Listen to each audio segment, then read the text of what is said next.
It's about 6:30 on Thursday, the 29th of August. It's going to be the 1st of September in 3 days' time, which basically means that that's going to be meteorological autumn, which if you look at the weather I'm experiencing today, you wouldn't know it. It still feels kind of summery, but if I turn my camera around, you'll notice that the sun there is about to go behind the house. A couple of months ago that would have been over here, it's now down there, so I've got about 10 minutes before the whole garden is bathed in shade. So it's at this time of year I do feel kind of slightly depressed maybe, that the peak of the season's past us, but there are some interesting things that are going to be happening with the garden, some radical changes I don't want to elaborate too much on now, but all being well, there's going to be some major changes to both my garden and to the channel. But whilst we are here, I will show you some things that are going on currently.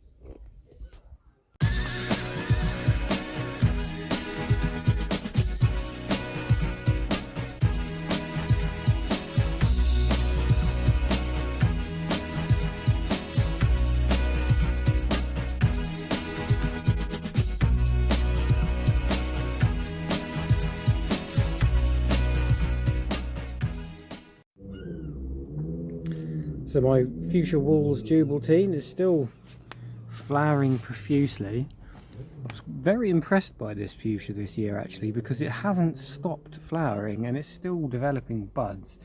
Very good colourful fuchsia, this one. I did fail to propagate it unfortunately, which was a bit disappointing because I would like more of these. But you can see this is one of the few things in the garden that's still providing a big amount of colour. So I'm going to need to make sure I protect this over winter because it is semi-hardy, not fully hardy, so it might be okay outdoors, but any sharp sudden freezes might kill it, so I have to protect that. These Perfect Harmony roses are still blooming, past their best. They need to be dead-headed really. Might take some cuttings of these at some point. I've ran out of rooting gel, but I might just try to root some of the stems without using rooting hormones. So I might do a video coming up soon on how I'm going to achieve that. It's the same with these snow hip roses. They've been flowering. You can see they're starting to fade a little bit. But again, there's one or two nice semi-hardwood stems there. Once they finish flowering, I might have a crack at propagating that as well, because it would be nice to have a few more of these, because this is a lovely rose, this one. This little Mrs. W.P. Wood fuchsia cutting that I took earlier on in the season seems to be doing quite well. It's already developed some little flower buds. So yeah, that's a nice little plant that hopefully will live through the winter and develop into a nice shrub. This pot of Nemesias still going strong. Nemesias are great plants. You might have seen a short I did a while back where I mentioned how these are normally grown as annuals, but they tend to just come back year on year. So this pot's going to provide colour for a while yet, and next year also, I should imagine. This little baby loquat tree that Geezer from Grow Tropical MK gave me, my friend from old. It's doing quite well now actually. It was looking a bit ill a while back, but I've taken it out of the sun. It got some nice growth. Need to make sure I protect this over winter because it's still quite juvenile. But that's going to turn into a nice tree, so I'm looking forward to that. My friend in Milton Keynes from Grow Tropical MK's got a fully mature one of it. Well, I say fully mature, he reckons it gets really big, but it's probably about 6 foot tall and it's a real specimen, so I'm looking forward to growing this one on and having a tree that size of my own.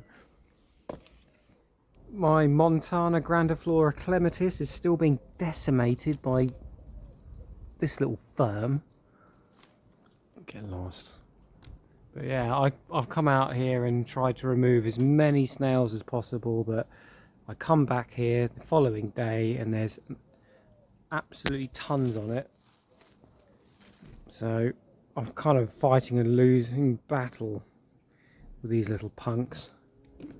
But yeah, I'm hoping that the plant will have stored enough energy over the summer that it can be decimated, and by the time it loses all its leaves in autumn and winter, it will still bounce back next summer and provide the same display that it did this year, because it looked amazing in sort of late April, May time. My three-tiered planter is definitely on its way out, although the alyssums have bounced back. I gave everything a bit of a trim back, tried to deadhead everything, and the petunias sort of reflowered, but it's the alyssums. These have come back really well. Nice hardy little plant, this one. Honeysuckles have finished flowering. So you've got these nice red berries on there. Nice bit of early autumn colour there. Lovely. This variegated hydrangea cutting, which started out like that last year, I repotted it at the beginning of the season this year, and it's developed into quite a healthy plant, this one. So this is going to look nice next year, and this will hopefully flower next season. Over here we've got my Ring of Fire chili plant. Some of the pods are now starting to go black, which is what they normally do before they then turn red. So this is close to being harvested, I'm hoping. And it's the same over here with this chili plant, which I think I called some kind of banana chili last time, but it's actually a Peruvian lemon drop. And again, it's starting to get that kind of purpley black colour. And it should then turn yellow after that. Leaves are looking a little bit droopy. Might need to give this a water. Here's another one over here. This one's not suffering from lack of water quite as much. This big Fatsia japonica starting to throw out some fresh shoots. Starting to really get quite large, this one, so ideally, fingers crossed, I'm going to have the opportunity to plant this one in the ground rather than keep it in a pot soon, which will be good because these get quite large, and I do want to see it grow to its potential.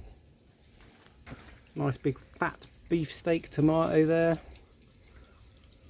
looking juicy. Nice little slicer, this one. Looking forward to harvesting that and having it in a ham sandwich. My pot with the coleus. Coleus are looking lovely. Definitely worth keeping coleus in a more shady spot because the leaves have got this lovely vivid purple. And the kiwi plant that you can see growing up through the middle here, it's slowed down its growth a little bit, which is probably a good thing. But that's looking quite healthy. Had the leaves nibbled a little bit, but should be fine. Again, this is something that probably needs to be planted in the ground, because I wouldn't mind seeing if I could actually get some kiwis to grow off that, because I do like a kiwi. My rhododendron Etoile de Sladinge, whatever it's called, looking nice. Some buds forming for next year's display. There's some kind of honeysuckle mixed in with it, so this yellow leaf is actually some ill honeysuckle which has wrapped itself around it, but I'll disconnect that at some point.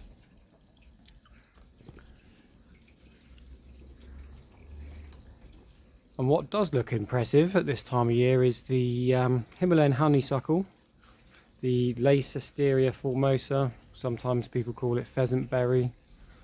But that's a nice big shrub with some lovely flowers. The bees love this.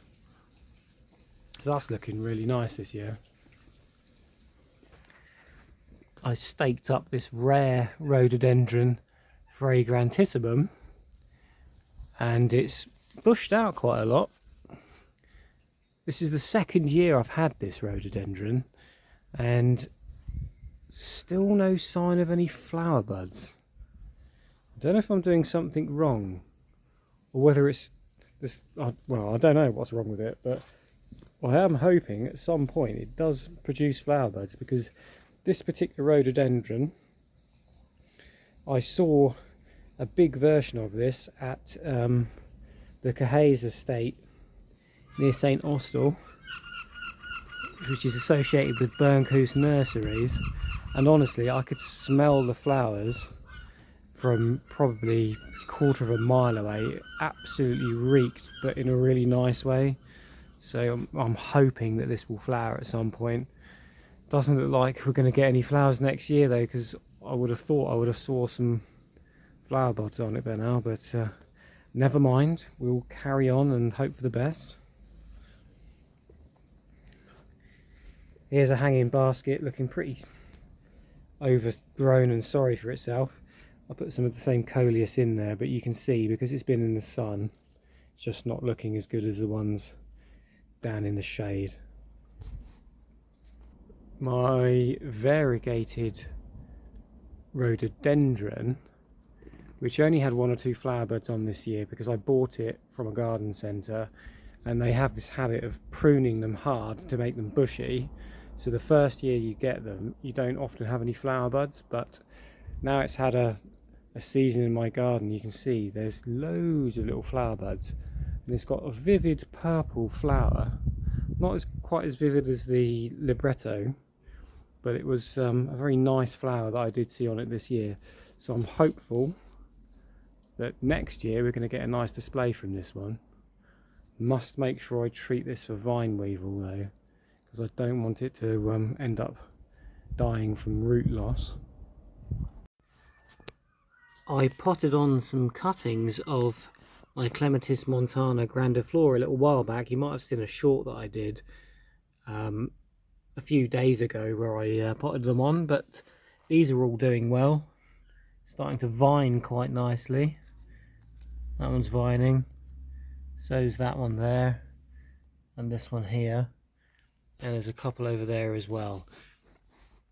What I've learnt with Clematis cuttings is that they're quite easy to root, but what I've done in the past is that I've rooted them, potted them, and then put them in my kitchen, and then they've died because they've been eaten by different flies like green fly or black fly or something like that, and they just basically get decimated and die. So my method this year has been to keep them outdoors until it's night time, when they normally get eaten by slugs and snails, and then I'll move them into my alleyway overnight and then bring them back out. So that's what I'm going to continue doing.